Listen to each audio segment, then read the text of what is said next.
नमस्कार, न्यूज के इकलौते फैमिली शो न्यूज की पाठशाला में आप सभी का बहुत स्वागत। मैं हूं सुशांत सिंह। ये वो पाठशाला जहां सबकी क्लास लगती है। और सबसे पहले आपको बता दूं कि आज कौन कौन सा चैप्टर खोल रहा हूं। पहले पाकिस्तान को ठोका और अब हाथ में तिरंगा लेकर कश्मीर से पीएम मोदी का सबसे बड़ा अटैक, आज उसके बारे में आपको बताऊंगा। दुनिया का सबसे ऊंचा रेलवे ब्रिज, पाकिस्तान, चीन, अमेरिका हैरान है। मोदी ने वो करके दिखाया है जो अंग्रेज तक नहीं कर पाए थे। आंधी, तूफान, भूकंप, बम का धमाका, कोई हिला ना सके ऐसा रेलवे ब्रिज भारत ने बनाया कैसे, आज इसके बारे में बताऊंगा।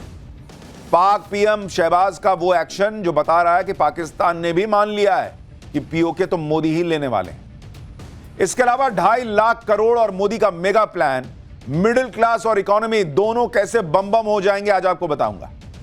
एलन मस्क और ट्रंप के बीच महायुद्ध छिड़ गया है। पब्लिक पूछ रही है अब क्या पीएम मोदी सीज फायर कराएंगे क्या।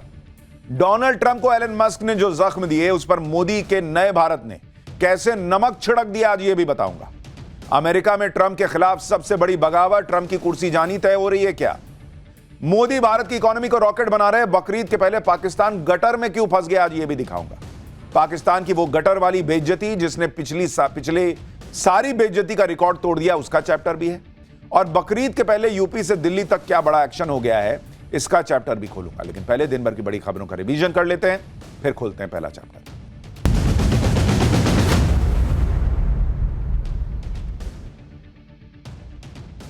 दिल्ली समेत पूरे देश में एक बार फिर कोरोना तेजी से पैर पसार रहा है। देश में कोरोना के मरीजों की संख्या 5000 के पार चली गई है। नोएडा में पिछले 24 घंटे में 32 नए मामले सामने आए। सबसे बुरे हालात तो महाराष्ट्र के हैं। कोरोना के चलते 17 लोगों की मौत हो चुकी है। केरल में भी हालात भयावह होते जा रहे हैं। कोरोना मरीजों की संख्या 1000 के पार हो चुकी है। कोरोना को लेकर कई राज्यों में अलर्ट जारी किया गया है। वहीं हिमाचल के सभी अस्पतालों में मास्क पहनना अनिवार्य कर दिया गया है। वक्फ एक्ट के तहत केंद्र सरकार ने वक्फ की संपत्तियों के रजिस्ट्रेशन के लिए आज उम्मीद नाम से पोर्टल लॉन्च किया। अल्पसंख्यक मामलों के मंत्री किरण रिजिजू ने दिल्ली में इसे लॉन्च किया। इस पोर्टल में रजिस्टर की गई प्रॉपर्टीज की जियो टैगिंग भी होगी। इसका मतलब हर वक्फ संपत्ति की जियोग्राफिकल लोकेशन का डेटा पोर्टल पर मौजूद रहेगा। महाराष्ट्र में उद्धव ठाकरे की शिवसेना और राज ठाकरे की एमएनएस के बीच गठबंधन की अटकलें तेज हो गई। आज मीडिया से बात करते हुए उद्धव ठाकरे ने इशारों में कहा कि हमारे शिव सैनिकों के दिल में कोई भ्रम नहीं है और एमएनएस के मन में भी कोई भ्रम नहीं। उद्धव ने कहा कि हम कोई संदेश नहीं देंगे, अब सीधे खबर देंगे। इससे पहले राज ठाकरे ने कहा था कि हमारे मतभेद बहुत छोटे हैं, महाराष्ट्र बहुत बड़ा है। राज ठाकरे के इस बयान के बाद पहली बार उद्धव ठाकरे ने खुलकर बात की है, जिसके बाद महाराष्ट्र में सियासी हलचल तेज हो गई। कांग्रेस नेता राहुल गांधी आज बिहार के दौरे पर गए थे। गया में उन्होंने पहाड़ काटकर सड़क बनाने वाले दशरथ मांझी के परिवार से मुलाकात की। इस दौरान दशरथ मांझी के बेटे ने राहुल गांधी से विधानसभा चुनाव लड़ने की इच्छा भी जाहिर की। गया के बाद राहुल गांधी राजगीर पहुंचे, जहां उन्होंने एक सभा को संबोधित किया। इसके बाद उन्होंने रिजॉर्ट में महिलाओं के साथ संवाद किया।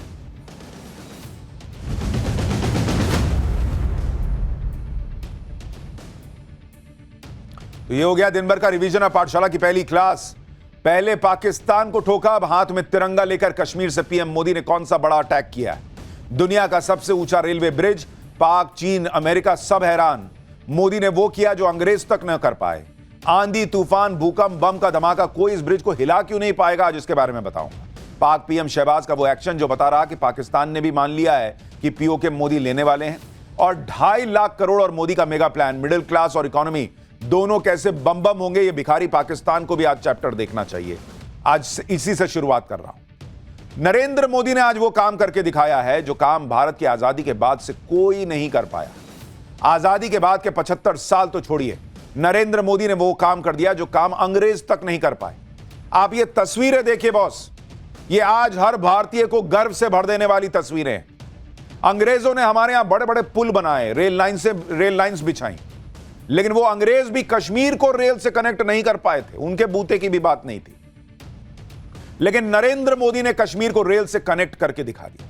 और इसलिए नरेंद्र मोदी आज बड़े गर्व के साथ उस चिनाब ब्रिज पर तिरंगा लेकर खड़े थे, जिस चिनाब ब्रिज से कश्मीर की रेलवे कनेक्टिविटी हो गई है।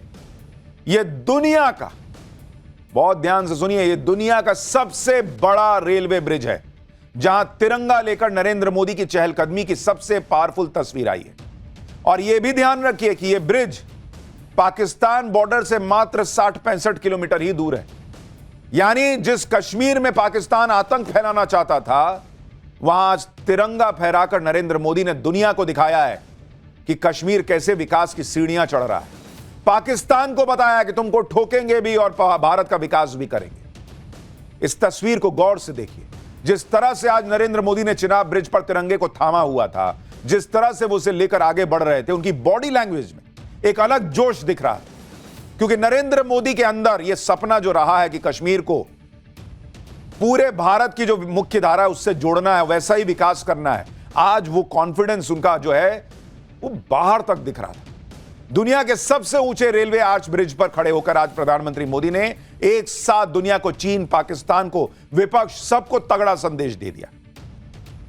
दुनिया को संदेश कि भारत की इंजीनियरिंग की ताकत देख लो तुम लोग, ऐसा पुल बनाया है कि भूकंप और ब्लास्ट कुछ नहीं हिला पाएगा।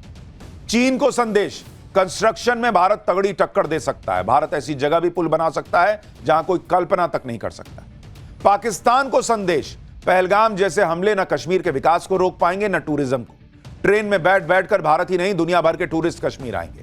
कांग्रेस और राहुल गांधी को संदेश, सरेंडर नहीं, पाकिस्तान को भयंकर शिकस्त दी है। ऐसी शिकस्त की 6 मई की रात की यादें न पाकिस्तान को सोने देंगी, न उसे ढंग से चैन से दिन में जागने देंगी।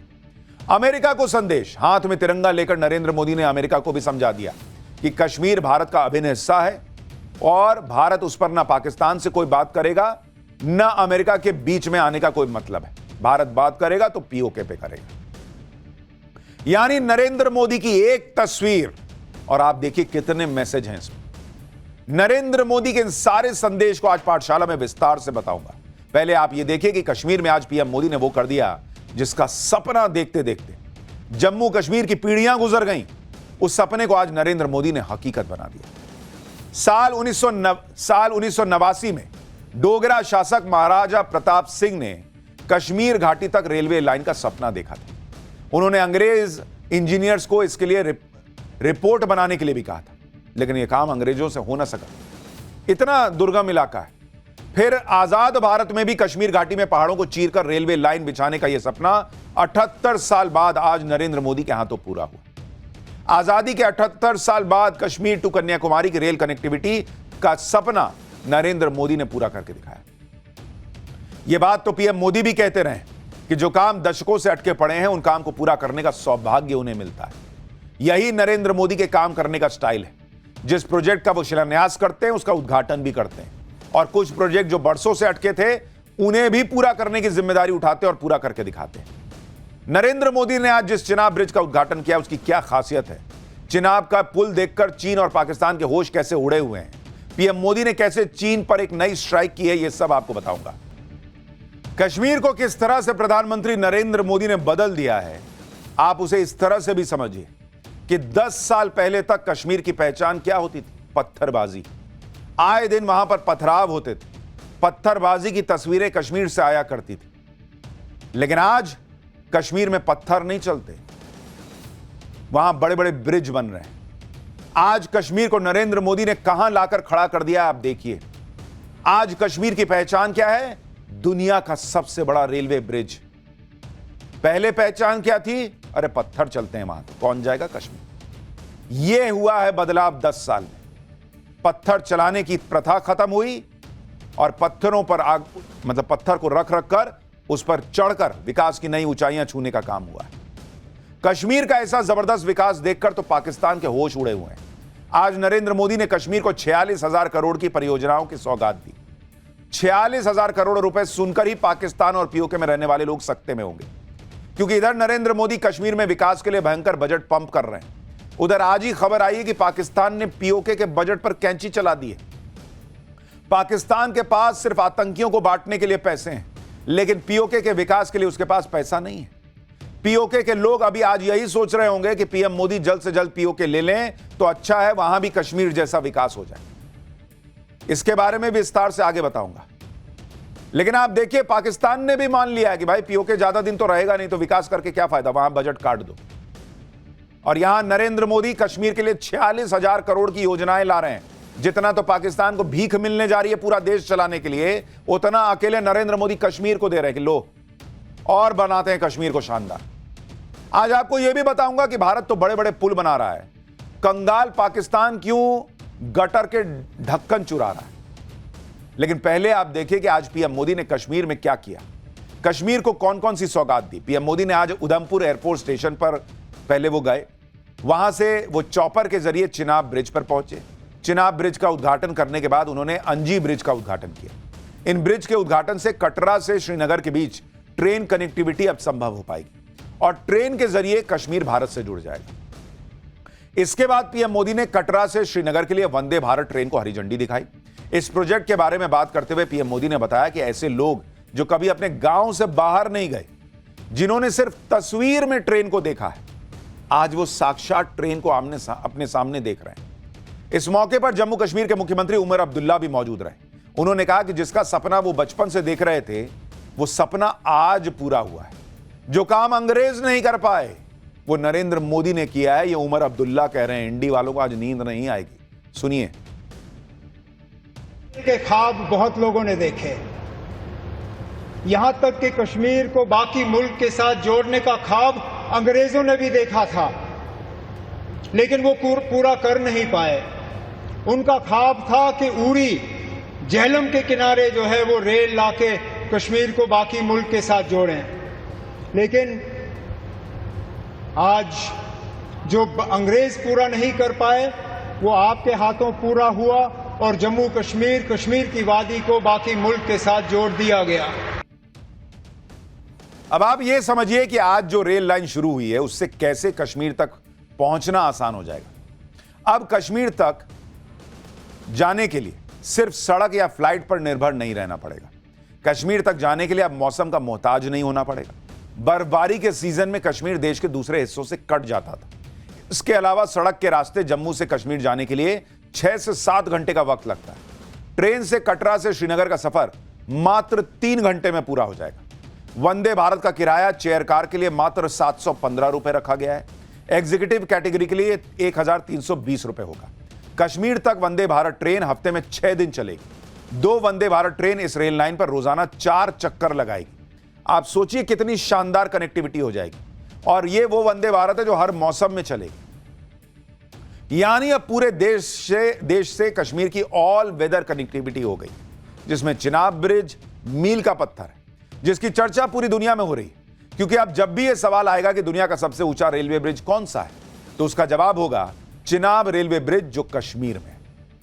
रियासी जिले में बना चिनाब ब्रिज 359 मीटर की ऊंचाई पर बना है, जो इसे दुनिया का सबसे ऊंचा रेलवे ब्रिज बनाता है। यह ब्रिज 324 मीटर ऊंचे पेरिस के एफिल टावर से भी 35 मीटर ऊंचा है और 72 मीटर ऊंचे कुतुब मीनार से भी 5 गुना ज्यादा ऊंचा है। करीब 1300 मीटर लंबा चिनाब ब्रिज भारत की इंजीनियरिंग ताकत का ऐसा नमूना है जिसका लोहा पूरी दुनिया मानेगी। इस ब्रिज को इस तरह डिजाइन किया गया है कि यह बम क्या, भूकंप से भी नहीं हिलेगा। आप देखिए कि चिनाब ब्रिज पर 250 किलोमीटर प्रति घंटे की तेज हवा भी चलेगी तो वो पुल पर कोई असर नहीं डाल पाएगी। रिक्टर स्केल पर 8 की तीव्रता का भी भूकंप आएगा तो ये पुल कहेगा कि भाग यहां से, मेरा कुछ नहीं बिगाड़ पाओगे तुम। 40 किलोग्राम टीएनटी के बराबर विस्फोट होने पर भी इस ब्रिज का बाल भी बांका नहीं होगा। आप सोचिए, ना तूफान कुछ कर पाएगा, ना भूकंप, ना बम का धमाका। इस ब्रिज में खास पेंट का इस्तेमाल हुआ है जो 20 साल तक इसे जंग से बचाएगा। इस ब्रिज को 100 किलोमीटर प्रति घंटे की रफ्तार के लिए तैयार किया गया है। इस ब्रिज को अगले 120 साल के लिए बनाया गया है। चिनाब नदी पर बना यह ब्रिज इंजीनियरिंग का बेमिसाल नमूना है। इस ब्रिज को बनाने में करीब 29,000 मीट्रिक टन स्टील लगी है। इतने स्टील में 10 सामान्य ब्रिज बन जाते हैं। चिनाब ब्रिज में लगी यह स्टील -10 डिग्री से लेकर 40 डिग्री सेल्सियस तक का तापमान झेल सकती है। पीएम मोदी ने चिनाब ब्रिज को भारत की ताकत का प्रतीक बताया है। एक बार वो भी सुनिए। ये ब्रिज एफिल टावर से भी बहुत ऊंचा है। अब लोग चिनाब ब्रिज के जरिए कश्मीर देखने तो जाएंगे ही, ये ब्रिज भी अपने आप में एक आकर्षक टूरिस्ट डेस्टिनेशन बनेगा। सब लोग सेल्फी पॉइंट पर जाकर के सेल्फी निकालेंगे। ये दोनों ब्रिज सिर्फ ईंट, सीमेंट, स्टील और लोहे के ढांचे नहीं है, ये पीर पंजाल की दुर्गम पहाड़ियों पर खड़ी भारत की शक्ति का जीवंत प्रतीक है। और भारत की इस शक्ति को बॉर्डर से, चूंकि ये बहुत दूर नहीं है, पाकिस्तान महसूस कर रहा है। वो पीओके वाले भी सोचते होंगे कि हम क्या पाकिस्तान के कब्जे में आकर रह गए, कि वहां पर पाकिस्तान क्या बनाता है, टेररिस्ट कैंप बनाता है, लॉन्च पैड बनाता है। और भारत कश्मीर में क्या बना रहा है, दुनिया का सबसे ऊंचा ब्रिज, रेलवे ब्रिज। यह ब्रिज कश्मीर को पूरे भारत के रेल नेटवर्क से जोड़ेगा, जिससे हर मौसम में कश्मीर तक पहुंच आसान हो जाएगी। ट्रेन से कटरा और श्रीनगर के बीच सफर का समय मात्र 3 घंटे होगा। लेकिन चिनाब ब्रिज सिर्फ भारत से कश्मीर को भौगोलिक तौर पर नहीं, भावनात्मक तौर पर भी और ज्यादा मजबूती से जोड़ेगा। क्योंकि आप देखिए कि बेहतर कनेक्टिविटी से कश्मीर के लोगों में भारत के साथ एकता की भावना बढ़ेगी, तो अलगाव की भावना कमजोर होगी। कश्मीर के उत्पाद अब पूरे साल हर मौसम में देश के बड़े बाजारों में आसानी से पहुंचेंगे, जिससे कश्मीर का आर्थिक विकास बढ़ेगा। ऑल वेदर रेल कनेक्टिविटी से कश्मीर में पूरे साल पर्यटकों की संख्या बढ़ेगी, जिससे स्थानीय रोजगार बढ़ेगा। आज प्रधानमंत्री मोदी ने भी चिनाब ब्रिज से कश्मीर के लोगों को होने वाले फायदे सुनाए, बताए। एक बार वो भी सुनिए। इससे यहां की इंडस्ट्री को गति मिलेगी। अब कश्मीर के सेब कम लागत में देश के बड़े बाजारों तक पहुंच पाएंगे और समय पर पहुंच पाएंगे। सूखे मेवे हो या पश्मीना शॉल, यहां का हस्तशिल्प अब आसानी से देश के किसी भी हिस्से तक पहुंच पाएगा। इससे जम्मू कश्मीर के लोगों को देश के दूसरे हिस्सों में आना जाना भी बहुत आसान होगा। इस ब्रिज ने चीन और पाकिस्तान के दिल की धड़कनें भी बढ़ा दी, क्योंकि आप देखिए कि चिनाब ब्रिज से एलओसी की दूरी मात्र 64 किलोमीटर है और एलएसी 900 किलोमीटर है। चिनाब ब्रिज बन जाने के बाद अब एलओसी से एलएसी तक हमारी सामरिक और सैन्य क्षमताओं में भी जबरदस्त इजाफा होगा, क्योंकि अभी तक कश्मीर बर्फबारी के दिनों में भारत से कट जाता था। कई क्षेत्रों में आपात स्थिति में सेना को अपनी मूवमेंट में इस बर्फबारी के समय काफी मुश्किलों का सामना करना पड़ता था। अब चिनाब रेलवे ब्रिज के बन जाने से हर मौसम में कश्मीर पहुंचना सेना के लिए भी आसान हो जाएगा। लद्दाख जैसे क्षेत्रों में भी सेना की पहुंच सभी मौसम में अब आसान हो जाएगी। कश्मीर में तैनात सेना तक आर्म्स, एम्यूनिशन, टैंक जल्दी और हर मौसम में पहुंच सकेंगे। चिनाब ब्रिज बन जाने के बाद अब भारतीय सैनिक कितनी तेजी से कश्मीर पहुंच जाया करेंगे, इसका एक वीडियो भी दिखाता हूं। 15 मई को ऑपरेशन सिंदूर को अंजाम देने वाले वायुसेना के जवानों को वंदे भारत एक्सप्रेस से कश्मीर भेजा गया था। यह उसी वक्त का वीडियो है जिसमें चिनाब ब्रिज पर ट्रेन का ट्रायल चल रहा था। तब इस ट्रेन में सिर्फ सैनिक सवार थे।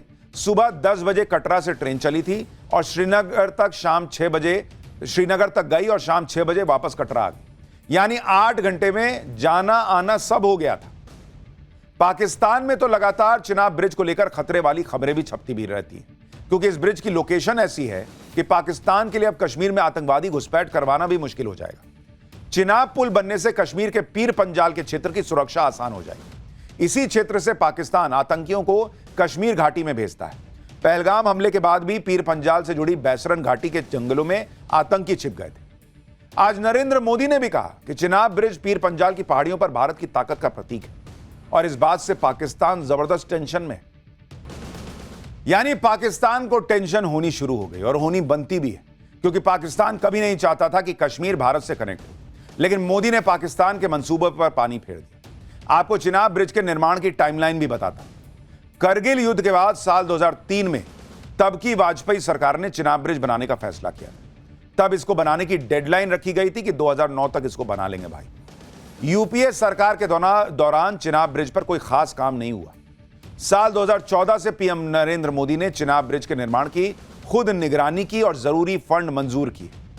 अब करीब 1486 करोड़ रुपए की लागत से चिनाब रेल ब्रिज बनकर तैयार हो गया और अब कश्मीर को भारत से सीधे जोड़ने का सपना पूरा हो गया। टाइम्स नाउ न भारत की टीम ने वंदे भारत ट्रेन में बैठकर चिनाब ब्रिज की जो रिपोर्ट तैयार की है, देखिए एक बार।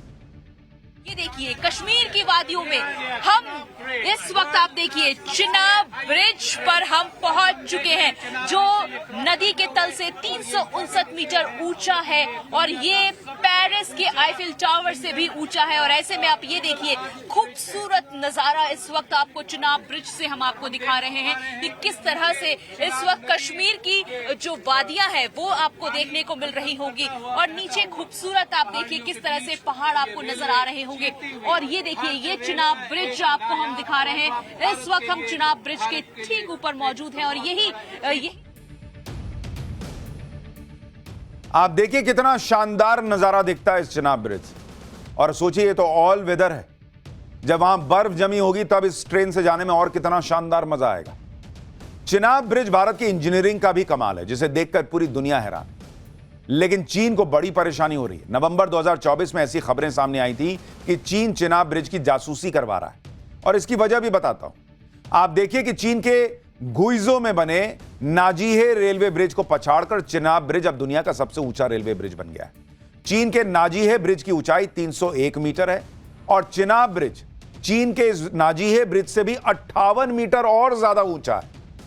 अब चीन को आग तो लगेगी कि भाई भारत अब अपनी इंजीनियरिंग और कंस्ट्रक्शन कैपेबिलिटी से चीन को चुनौती दे रहा है, मैन्युफैक्चरिंग हब बनने की तरफ आगे बढ़ रहा है। भारत के हथियार चीन के हथियारों को ठोक दे रहे हैं। चीन अलबलाया हुआ है भाई। भारत ने चीन से ऊंचा रेलवे ब्रिज बना लिया, इससे चीन भी चिढ़ा बैठा है। चिनाब ब्रिज के साथ ही पीएम मोदी ने आज देश के पहले केबल स्टे रेल ब्रिज का भी उद्घाटन किया। यह अंजी ब्रिज चिनाब ब्रिज से करीब 7 किलोमीटर पहले है। यह ब्रिज अंजी नदी पर बना है। इस पुल की लंबाई करीब 725 मीटर है। इसमें से करीब 472 मीटर का हिस्सा केबल्स पर टिका हुआ है। यह पुल नदी तल से 331 मीटर की ऊंचाई पर बना हुआ है। पीएम मोदी ने कश्मीर में आज जिस प्रोजेक्ट का उद्घाटन किया वो 272 किलोमीटर लंबे USBRL यानी उधमपुर श्रीनगर बारामूला रेलवे लिंक का एक हिस्सा है। कश्मीर से भारत को ट्रेन से जोड़ने का यह पूरा प्रोजेक्ट आज पूरा हो गया। साल 1983 में तब की प्रधानमंत्री इंदिरा गांधी ने जम्मू उधमपुर श्रीनगर रेलवे लाइन की आधारशिला रखी थी 83 में। उस वक्त प्रोजेक्ट की लागत 50 करोड़ थी और उसे 5 साल में पूरा हो जाना था। लेकिन अगले 13 साल में 300 करोड़ की लागत से केवल 11 किलोमीटर लाइन का निर्माण हो सका। इसके बाद इस परियोजना का दायरा बढ़ा। 1996-97 में उधमपुर कटरा बारामूला रेलवे परियोजना की शुरुआत हुई। इसकी लागत 2,500 करोड़ रुपए रखी गई। साल 1997 में कंस्ट्रक्शन शुरू हुआ, लेकिन अलग अलग कठिनाइयों की वजह से काम लटकता चला गया और कॉस्ट 2,500 करोड़ से बढ़कर 43,800 करोड़ रुपए हो गई। 2,500 करोड़ और कहां 43,000 करोड़। साल 2002 में इस प्रोजेक्ट के सामरिक महत्व को समझते हुए तब के प्रधानमंत्री अटल बिहारी वाजपेयी ने इसे नेशनल प्रोजेक्ट घोषित किया और अब जाकर यह प्रोजेक्ट पूरा हुआ है। इस परियोजना में 38 सुरंगें और 927 पुल शामिल हैं। आज कश्मीर को सौगात देने के बाद मोदी ने पाकिस्तान को ऑपरेशन सिंदूर की याद भी दिलाई और असीम मुनीर के घावों पर नमक छिड़क दिया। एक बार वो भी सुनिए।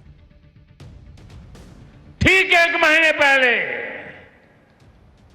6 मई की वो रात पाकिस्तान के आतंकियों पर कयामत बरसी थी।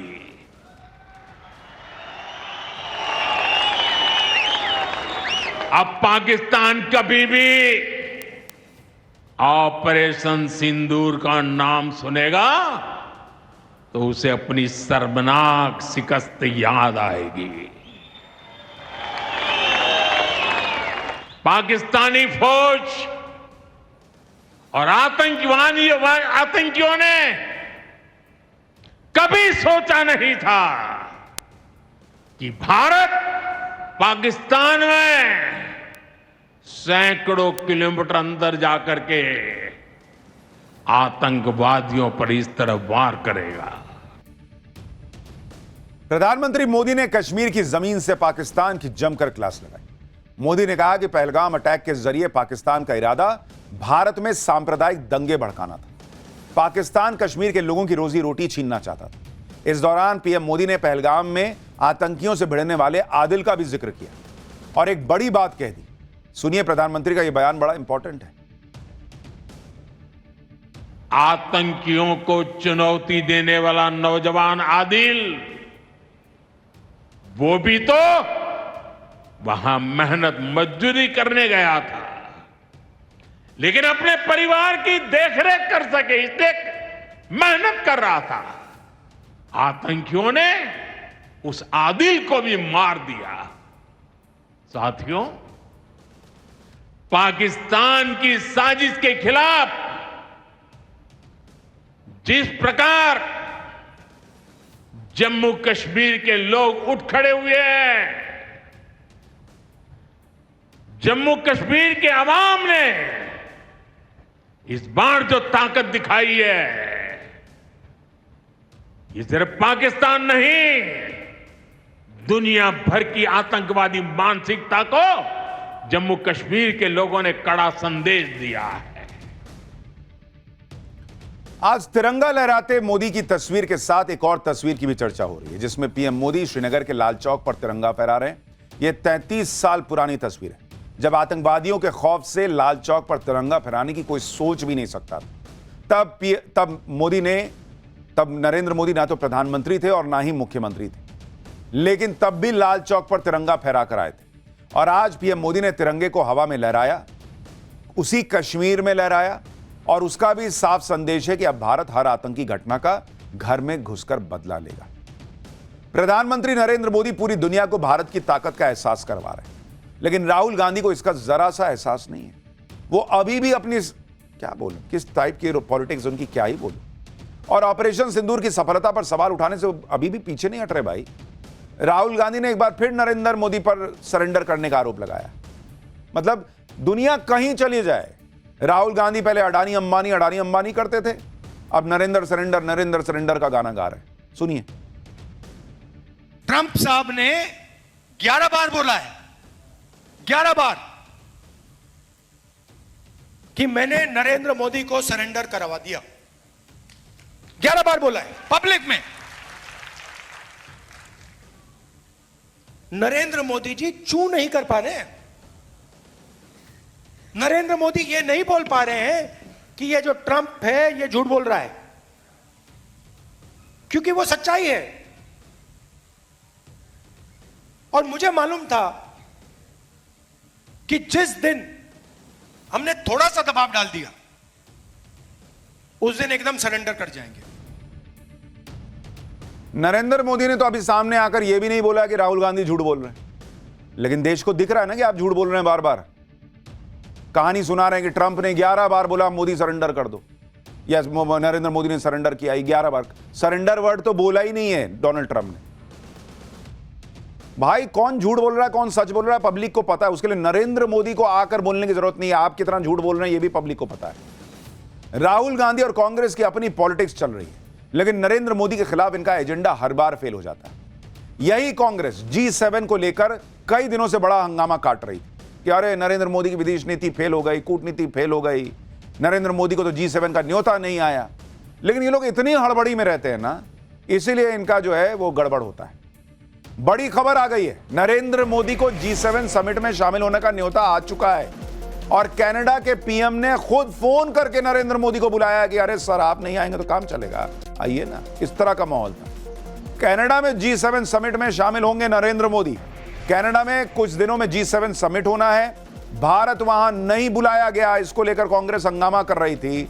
अब खबर यह है कि कनाडा के पीएम ने फोन करके G7 समिट में शामिल होने के लिए प्रधानमंत्री नरेंद्र मोदी को न्योता दे दिया, और पीएम मोदी ने खुद इसके बारे में बताया कि G7 समिट के लिए उन्हें इनवाइट किया गया है, और इसके लिए कनाडा के पीएम ने उन्हें फोन किया था। कनाडा के साथ भारत के रिश्ते बीच में बिगड़े थे, लेकिन कनाडा के पीएम का फोन आने से मैसेज क्लियर है कि कनाडा भारत से लड़ना नहीं चाहता।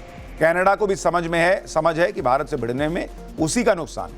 नरेंद्र मोदी ने भी कनाडा के साथ रिश्तों को बेहतर करने की बात कही, लेकिन जो कांग्रेस पार्टी कह रही थी कि G7 का न्योता नहीं आया मतलब नरेंद्र मोदी की विदेश नीति फेल हो गई, अब तो न्योता आ गया मतलब नरेंद्र मोदी की विदेश नीति पास हो गई। अब बोलेंगे राहुल गांधी पास हो गई? नहीं बोलेंगे, मुंह से नहीं निकलेगा। इनको ये समझ ही में नहीं आता है कि भाई मैं पहले ही जो रायता फैला रहा हूं कि G7 में नहीं बुलाए, G7 में नहीं बुलाए, वो नरेंद्र मोदी की बेइज्जती नहीं कर रहे हो आप, देश के प्रधानमंत्री को बेइज्जत करने का प्रयास करो, और वो भी तब जब अभी पूरी बात हुई भी नहीं थी, हो गई। आ गया न्योता। अब इतना सा मुंह किसका रह गया? और इनका मुंह इतना सा इसलिए रह जाता है क्योंकि ज्यादा हड़बड़ी में रहते हैं कि कैसे नरेंद्र मोदी को कोहनी मार के गिरा दे। हर बार गिरते खुद है। आज की डेट में पूरी दुनिया भारत की तरफ इसलिए देख रही है क्योंकि नरेंद्र मोदी ने भारत की अर्थव्यवस्था को इतना मजबूत कर दिया है कि दुनिया का काम भारत के बिना चल नहीं सकता। भारत की अर्थव्यवस्था वैसे ही जबरदस्त तरीके से बढ़ रही है। जीडीपी ग्रोथ दुनिया में सबसे ज्यादा है और कुछ दिन पहले ही जीडीपी ग्रोथ 7.2% रहने का अनुमान लगाया गया है। भारत चौथी बड़ी अर्थव्यवस्था बन चुका है, लेकिन नरेंद्र मोदी यहीं पर रुकने वाले नहीं। आज ही भारत की इकोनॉमी के लिए धमाकेदार खबर आ गई। आज रिजर्व बैंक ऑफ इंडिया यानी आरबीआई ने 2 बड़े ऐलान कर दिए। पहला यह कि आरबीआई ने रेपो रेट में बड़ी कटौती कर दी। रेपो रेट में 0.50% की कटौती हुई है और इसके साथ अब रेपो रेट घटकर मात्र 5.5% रह गया है। दूसरा, आरबीआई ने कैश रिजर्व रेशियो यानी सीआरआर में 1% की कटौती करके इसे 4% से घटाकर सीधा 3% कर दिया है। और इन दोनों ही खबरों का मतलब यह है कि भारत की इकोनॉमी जो अभी पिछली तिमाही 7.2% पे थी, भाई ये रॉकेट बन जाएगी आने वाले समय में और 8% भी पहुंच जाए तो बड़ी बात नहीं है। लेकिन आप कहेंगे ये रेपो रेट, ये सीआरआर है क्या भाई, हमको थोड़ी ही समझ में आ रहा। तो उसके लिए ही तो पाठशाला है बॉस। आपको बताते हैं कि रेपो रेट क्या है, सीआरआर क्या है और इसका आप पर, मिडिल क्लास पर क्या असर पड़ने वाला है, इसको समझिए। रेपो रेट क्या होता है, पहले एक चीज समझिए कि 3 एंटिटी है। एक होता है RBI, reserve bank of India. एक होता है आपका बैंक जिसमें आपका अकाउंट खुला हुआ है, जिसमें आपका पैसा रहता है। और तीसरे हो गए आप यानी स्लैश ग्राहक। ये 3 एंटिटी को समझिए। अब मैं आपको समझाता हूं रेपो रेट और सीआरआर क्या होता है। अब सीधा सा हिसाब यह है कि भाई बैंक आपको लोन देता है, लोन देता है ना आपको। आपके पास पैसा नहीं, आप बैंक वाले से बोलते हैं मेरे को पैसा दोगे दोस्त, बोलता है लाओ सैलरी स्लिप दिखाओ, अच्छा ठीक है तुम ले सकते हो ले लो, लेकिन फ्री में तो देगा नहीं। तो कैसे देता है? तो फिर आपको बैंक लोन देता है, आपसे इसके बदले में क्या लेता है? आपसे लेता है ब्याज कि पैसा लाओ, तुमसे हम ब्याज पैसा नहीं कमाएंगे तो कैसे काम चलेगा। तो आपसे जो है वो ब्याज लेता है। लेकिन इसी तरीके से आरबीआई जो है वो भी बैंकों को लोन देती है। हां, आरबीआई भी बैंक को पैसा देती है और वही पैसा, उसमें से कुछ पैसा जो है वो बैंक आगे लोन जो है वो आपको देते हैं और आपसे ब्याज लेते हैं। और कंज्यूमर क्या देता है? ईएमआई ब्याज देता है।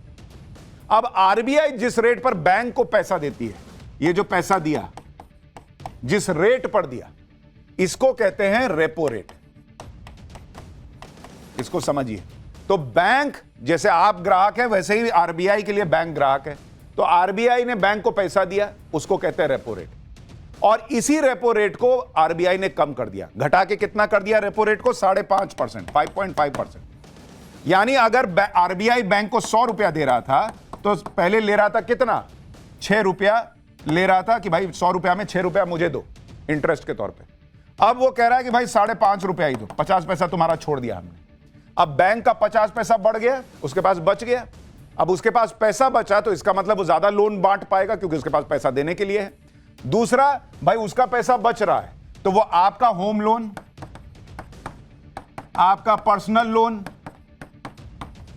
आपका कार लोन, जितना लोन आप बैंक से लेते थे, बैंक कहेगा यार मेरे पास पैसा बच रहा है तो तुम लो ना, तुमको भी फायदा देता हूं, तुम भी कम पे ले लो। तो ये आपका home loan, personal loan, car loan, सबकी ईएमआई सस्ती हो जाएगी। अब आप कहेंगे ये सीआरआर क्या भला है, ये तो बताया ही नहीं। अब क्या होता है कि नियम बनाया है आरबीआई ने कि बैंक को अपने जो उसके पास पैसा है उसका एक नियत हिस्सा वो आरबीआई के पास जमा करना पड़ता है। जो पैसा जमा करना पड़ता है उसको कहते हैं सीआरआर, कैश रिजर्व रेशियो। क्योंकि भाई बैंक सारा पैसा दे दिया लोन में, उसके बाद जिसका पैसा वहां जमा हो कहेगा मेरा पैसा, तो क्या मेरे पास पैसा नहीं है। तब तो बैंक कहती है कि भाई थोड़ा सेफ्टी रहना चाहिए तो तुम्हारा अपना कुछ पैसा मेरे पास जमा रखो, तो वही कैश रिजर्व रेशियो होता है। अब ये फिक्स्ड अमाउंट कम हो गया, यानी पहले बैंकों को अपना 4% पैसा रखना पड़ता था आरबीआई के पास, अब उसको घटा के आरबीआई ने कहा 3% कि 3% रखो, बाकी 1% छोड़ दिया। इसका मतलब क्या है कि बैंक को कम पैसा आरबीआई के पास रखना पड़ रहा है। कम पैसा रखना पड़ रहा है मतलब बैंकों के पास पैसा बढ़ेगा, पैसा बढ़ेगा तो वो आपको ज्यादा लोन बांटेगा। और इसका सीधा सीधा मतलब यह है कि मार्केट में सस्ता लोन उपलब्ध होगा, मार्केट में लिक्विडिटी बढ़ेगी, मार्केट में जो बायर है उसकी परचेजिंग पावर बढ़ेगी। इन सब का असर क्या होगा, अब आपको इसके बारे में बताता हूं। जैसे रेपो रेट घटा है तो उसका आप पर और अर्थव्यवस्था पर क्या असर होगा वो देख लीजिए। मान लीजिए आपने 20 लाख का लोन 20 साल के लिए लिया है, तो रेपो रेट कम होने की वजह से आपकी ब्याज दर कम होगी। इससे आपको ब्याज में 1,48,000 रुपए का फायदा होगा। इसी तरह 30 लाख के लोन पर 2,22,000 रुपए का फायदा होगा। इतना ही नहीं, इसके अलावा ब्याज दरें कम होने पर मार्केट में डिमांड बढ़ती है। ब्याज दरें कम होने से और लोन आसानी से मिलने से लोग नए घर, गाड़ियां ये सब खरीदेंगे। इससे रियल एस्टेट सेक्टर में बूम आएगा, ऑटोमोबाइल सेक्टर में बूम आएगा, गाड़ियां ज्यादा बिकेंगी, बाइक ज्यादा बिकेंगी, लोग पर्सनल लोन लेंगे, बिजनेस शुरू कर सकते हैं, बहुत कुछ कर सकते हैं, मार्केट में नौकरियां बढ़ेंगी। तो अर्थव्यवस्था के जो पहिए होते हैं वो और गति से घूमेंगे। सीआरआर कम होने से बैंकों के पास ज्यादा पैसा रहेगा और वो ज्यादा लोन बांट पाएंगे। सीआरआर कम होने से बैंकों के पास 2.5 लाख करोड़ रुपए सिस्टम में आएंगे, 2.5 लाख करोड़ रुपए। ये पैसा नए लोन देने में काम आएगा। जब बैंकों के पास ज्यादा पैसा नहीं होता तो वो आसानी से लोन देने में आनाकानी करते हैं। इससे डिमांड कम होती है और इसी डिमांड को बढ़ाने के लिए बैंकों को ज्यादा पैसा दिया गया है। यानी सरकार ने सोच समझ के इस जो ऑलरेडी हमारी अर्थव्यवस्था रॉकेट बनी हुई है, इसको अब कहा कि तुम चांद पे कहां रुक रहे हो, सीधा चलो मंगल पे, तभी तो देश का मंगल होगा। और सबसे बड़ी बात तो यह है कि सिर्फ इसी साल भर में आरबीआई ने रेपो रेट में 1% की कटौती की। ऐसा आरबीआई इस वजह से कर पाई क्योंकि भारत में महंगाई कंट्रोल में है। आज ही आरबीआई ने वित्तीय वर्ष 2026 के लिए महंगाई का अनुमान कम कर दिया है। जो महंगाई का अनुमान 4% था उसे घटाकर 3.7% कर दिया है। आप सोचिए बॉस कि जिस दौर में, आप यह भी देखिए कि यह सब इसलिए हो पा रहा है क्योंकि जो महंगाई की दर है वो अभी 4% है और आरबीआई कह रहा है कि नहीं बॉस, ये और नीचे जाएगी, ये 3.7% पे रहेगी। यह अनुमान है आरबीआई का कि महंगाई दर और घटेगी। और ये महंगाई दर घटती है तभी आप आरबीआई जो है वो ये सब रिस्क ले रहा है कि भाई एक काम करो, मार्केट में लिक्विडिटी बढ़ाओ, परचेजिंग पावर बढ़ाओ। क्योंकि परचेजिंग पावर अगर बढ़ती है तो डिमांड और सप्लाई का जो खेल है, डिमांड बढ़ेगा तो भाई सप्लाई भी तो करना पड़ेगा, सप्लाई कम होगा तो फिर महंगाई बढ़ती है। इसलिए अभी चूंकि महंगाई कंट्रोल में है तो आरबीआई ये फैसले ले पा रहा है। सप्लाई चेन बाधित नहीं होगी, उसको भी ये भी पता है। और इसलिए आपको नरेंद्र मोदी की तारीफ करनी होगी कि उन्होंने महंगाई को इस इतने संकट के दौर में भी ऐसा पकड़ के रखा है कि अर्थव्यवस्था को बूस्ट करने वाले काम हो पा रहे हैं। लेकिन भारत ये कर पा रहा है। दुनिया में कोई देश ऐसा नहीं है बॉस जो भारत जैसा परफॉर्मेंस इस वक्त दे पा रहा हो। और पाकिस्तान, वो 2 कौड़ी का देश, वो करेगा। अगला चैप्टर देखिए, हम यहां अर्थव्यवस्था को रॉकेट बना रहे हैं, सबसे बड़ा पुल बना रहे हैं, भारत की इकोनॉमी को मोदी रॉकेट बना रहे हैं। उधर बकरीद के पहले पाकिस्तान गटर में जाके फंस गया है। पाकिस्तान की वो गटर वाली बेइज्जती जिसने पिछली सारी बेइज्जती का रिकॉर्ड तोड़ दिया, अब उसके बारे में आपको बताता हूं। भाई एक तरफ नरेंद्र मोदी भारत की रफ्तार में गियर पे गियर लगा रहे हैं, ये अगला लगाओ, चांपो, तेजी से चलेंगे। उधर पाकिस्तान का हाल यह है कि वो बैक गियर में जाते जाते गटर में गिर गया है। आप देखिए कि एक तरफ भारत ने दुनिया का सबसे ऊंचा पुल बना लिया, पाकिस्तान में गटर के मैनहोल के ढक्कन गायब हो रहे हैं। Bharat hyper supersonic BrahMos missile बना रहा है तो पाकिस्तान में बकरीद मनाने के लिए चोरी की जा रही है। एक तरफ जहां भारत ने अपनी तरक्की और सुरक्षा के लिए खजाना खोल दिया है, वहीं पाकिस्तान पैसे मांग मांग कर काम चला रहा है। पाकिस्तान तो पहले से भिखारी देश है, कंगाल था, लेकिन ऑपरेशन सिंदूर ने उसे कहीं का नहीं छोड़ा। पाकिस्तान की पब्लिक अब वसीम मुनीर और शहबाज शरीफ को गालियां दे रही है, कोस रही है, दोनों की क्लास लगा रही है, क्योंकि इन दोनों ने ही पाकिस्तान की पब्लिक की हालत और खराब कर दी। पाकिस्तानियों को सोते जागते अब ब्रह्मोस का डर सता रहा है। भारत में ब्रह्मोस, राफेल, चंद्रयान की बातें हो रही हैं, तो पाकिस्तान में क्या ही हो रहा है उसकी तस्वीर देखिए। भारत से मुकाबले का दम भरने वाले पाकिस्तान में गटर के ढक्कन तक सुरक्षित नहीं है। पाकिस्तानी आवाम के ऐसे दिन आ गए हैं कि गटर के ढक्कन चोरी करने पड़ रहे हैं। आप ये तस्वीरें देखिए, गटर के ढक्कन चोरी करने की ये तस्वीरें सिंध इलाके की हैं, जहां रात के अंधेरे में एक कार से 2 लोग आए और हाथों की सफाई दिखाई और किसी घर में चोरी नहीं की बल्कि गटर के ढक्कन पर ही हाथ साफ कर दिया। ऐसा पहली बार नहीं हुआ जब पाकिस्तान में गटर का ढक्कन चोरी हुआ। इससे पहले भी कार सवार ने ठीक ऐसे ही चोरी की थी, तब भी वो कैमरे में कैद हो गया था। सीमेंट से बने गटर के ढक्कन को चुराकर आखिर क्या ही मिल जाएगा, ये तो पाकिस्तानी ही बता सकते हैं। लेकिन गटर के ढक्कन चोरी करने का ट्रेंड पाकिस्तान में बढ़ता जा रहा है, जिसके बाद कई जगह गटर खुले हुए हैं। यहां तो एक ही जगह पर लाइन से गटर के ढक्कन गायब है। आप देखिए, एक भी जगह ढक्कन नहीं, भाई लोगों ने सब गायब कर दिया लग रहा है। अब आप सोच रहे होंगे कि गटर के ऊपर से ढक्कन चोरी करने से मिलेगा क्या, लेकिन पाकिस्तानियों की अपनी अपनी दलीलें हैं। कोई कह रहा है कि जब भारत पाकिस्तान पर ब्रह्मोस मिसाइल छोड़ेगा तो यह मैन होल का ढक्कन बचा लेगा। कोई कह रहा है कि बकरीद पर बकरा खरीदने के लिए ऐसा करना पड़ रहा है कि मैन होल का ढक्कन बेच देंगे, पैसा आएगा, उससे बकरीद में बकरा खरीदेंगे। मतलब पाकिस्तान में कंगाली की हदें पार हो गई। पब्लिक कह रही हम गुलाम हैं। ये कॉन्फिडेंस गिर जाता है बॉस, जब नेतृत्व 2 कौड़ी का हो, जब देश 2 कौड़ी का हो, जब वहां पर काम 2 कौड़ी के हो रहे हैं। पब्लिक का कॉन्फिडेंस गिरा हुआ है। यहां भारत को देखिए, भाई साहब चढ़ा जा रहा है ऊपर। पाकिस्तान की जनता अपनी ही सरकार को लानतें भेज रही, खाने के लाले पड़े हुए थे, और अब भारत के एक्शन के बाद तो शहबाज सरकार घुटनों पर आ गई। सिंधु जल समझौते को स्थगित करने से पूरा पाकिस्तान बेहाल है। सूत्रों के मुताबिक शहबाज सरकार अभी तक भारत को 4 चिट्ठी लिख चुकी है, जिसमें भारत से सिंधु जल समझौते पर पुनर्विचार की गुजारिश कर रहे हैं वो लोग कि थोड़ा देख लेते, कुछ हो जाता, एक चिट्ठी और लीजिए ना। पाकिस्तान को डर है कि अगर समझौता स्थगित रहा तो सीधा असर फसलों पर होगा, क्योंकि पाकिस्तान जाने वाली नदियों के पानी के भारत में इस्तेमाल के लिए भारत सरकार योजनाएं बना रही है। पाकिस्तान खुद बता रहा भाई कि 10 में से 9 लोग इसी पानी पर निर्भर हैं। पाकिस्तान का पानी बंद होने के बाद हाहाकार मचा हुआ है। खेती के लिए तो छोड़िए, इस गर्मी में पीने के लिए भी पानी नहीं मिलता। पाकिस्तान की संसद में सीनेटर जल्द से जल्द समझौता करने की दुआई दे रहे हैं। दूसरी तरफ बिलावल भुट्टो है, जो पहले तो कह रहा था कि सिंधु में हो या सिंधु में या तो पानी बहेगा या खून बहेगा। जब पाकिस्तान में दोनों बहना बंद हो गए तो अब न्यूक्लियर बम की नई धमकी लेकर आया।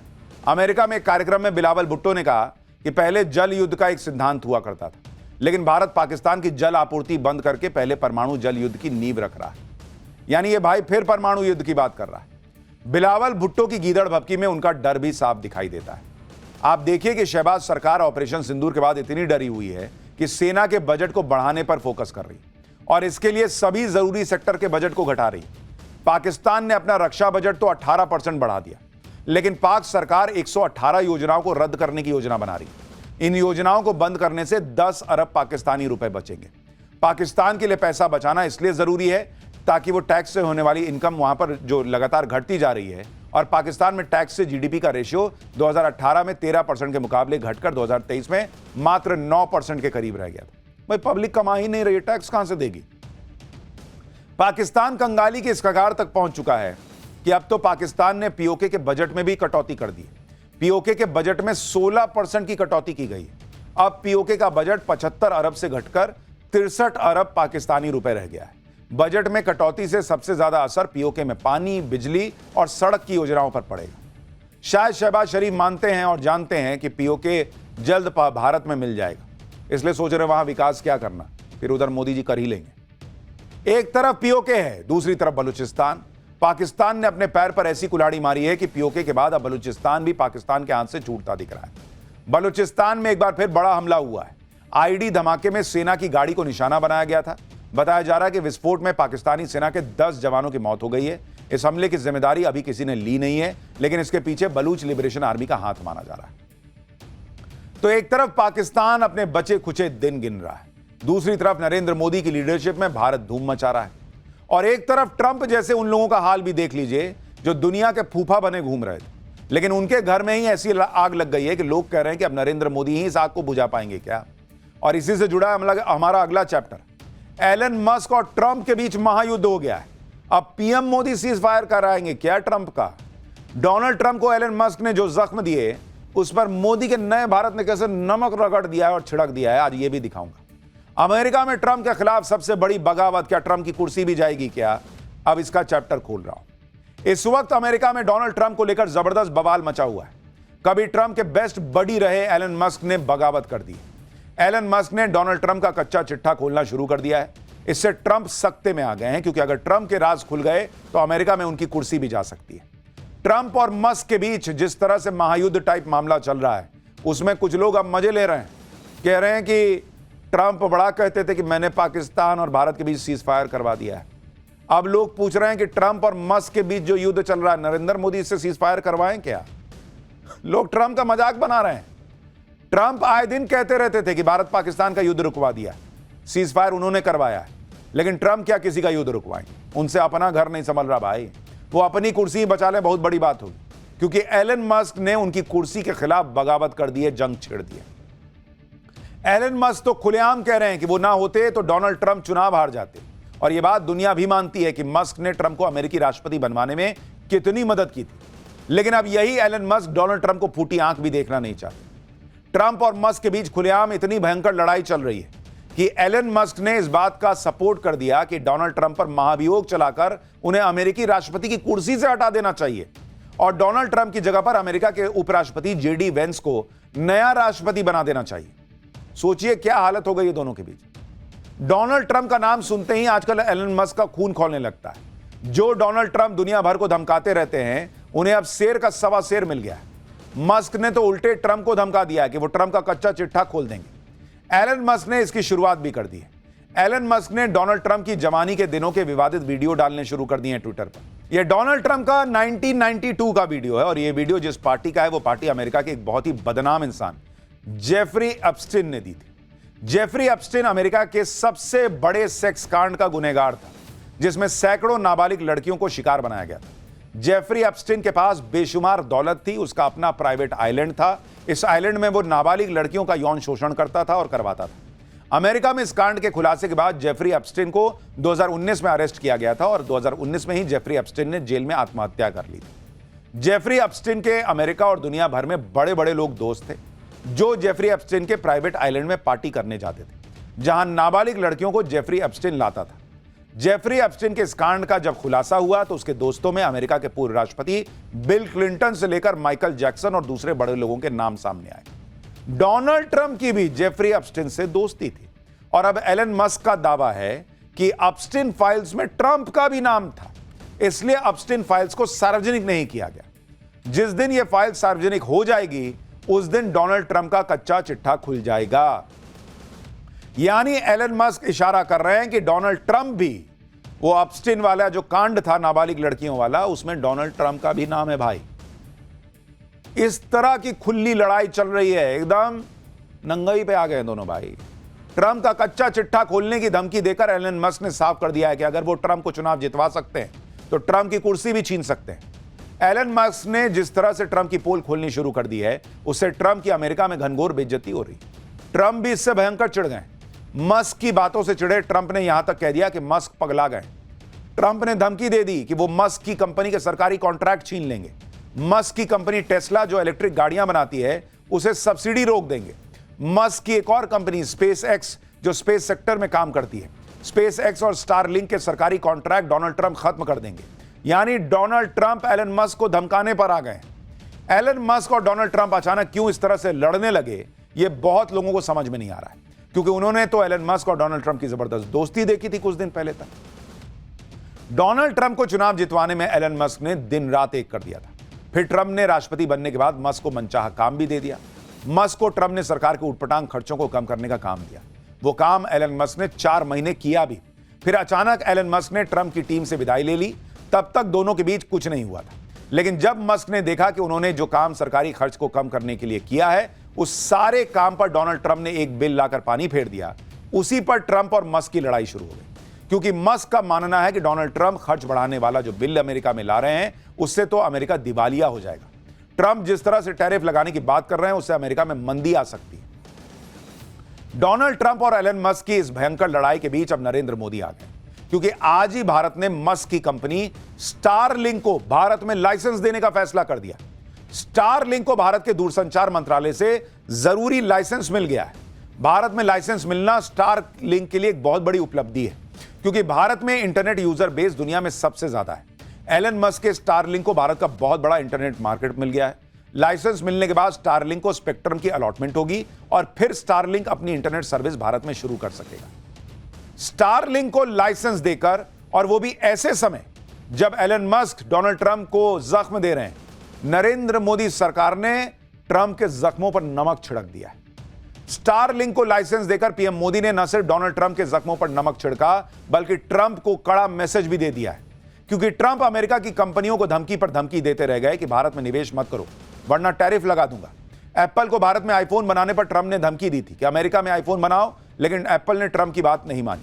अब एलन मस्क और ट्रंप की लड़ाई के बीच मस्क की कंपनी स्टारलिंक को लाइसेंस देकर नरेंद्र मोदी ने डोनाल्ड ट्रंप को एक और बड़ा झटका दे दिया। भाई ये लाइसेंस 4 दिन बाद मिल सकता था, हफ्ते भर, महीने भर बाद मिल सकता था। आज ही जब कुत्ते बिल्ली की तरह एलन मस्क और डोनाल्ड ट्रंप लड़ रहे हैं, आज ही ये लाइसेंस की खबर आना, भाई इसका बड़ा मैसेज है। ये नरेंद्र मोदी का नया भारत। और ट्रंप को बता दिए कि भाई तुम जो कर रहे हो ना वो हम सब देख रहे हैं, और भारत इसी तरीके से ठोकता है। एलन मस्क सालों से चाह रहे थे कि उनकी कंपनियां भारत में आकर काम करें, लेकिन ऐसा हो नहीं पा रहा। अब इसे संयोग कहिए या जबरदस्त टाइमिंग कि एलन मस्क को उसी समय भारत में लाइसेंस मिल गया जब ट्रंप से उनका विवाद हो रहा है। ट्रंप और मस्क की लड़ाई को 24 घंटे भी नहीं हुए कि नरेंद्र मोदी ने अपना दांव खेल दिया है, और इसलिए यह कहा जा रहा है कि एलन मस्क अब भारत आएंगे। भाई तुम लड़ो, हमको क्या है, तुम भारत आओ, भारत में कंपनी लगाओ, भारत में बिजनेस करो, भारत का मार्केट और बढ़ाओ। भारत वैसे ही इतना बड़ा मार्केट है, हमको अमेरिका की जरूरत तो भाई आज के ग्लोबल वर्ल्ड में सबको एक दूसरे की, लेकिन भारत के पास खुद का इतना बड़ा मार्केट है। भारत की इकोनॉमी ऐसे रॉकेट बनी हुई है कि कोई ट्रंप वहां अमेरिका में बैठ के ये टैक्स लगा दूंगा, वो टैरिफ लगा दूंगा, ये सब यहां नहीं चलता भाई। भारत समय पे जवाब देता है और हौंक देता है।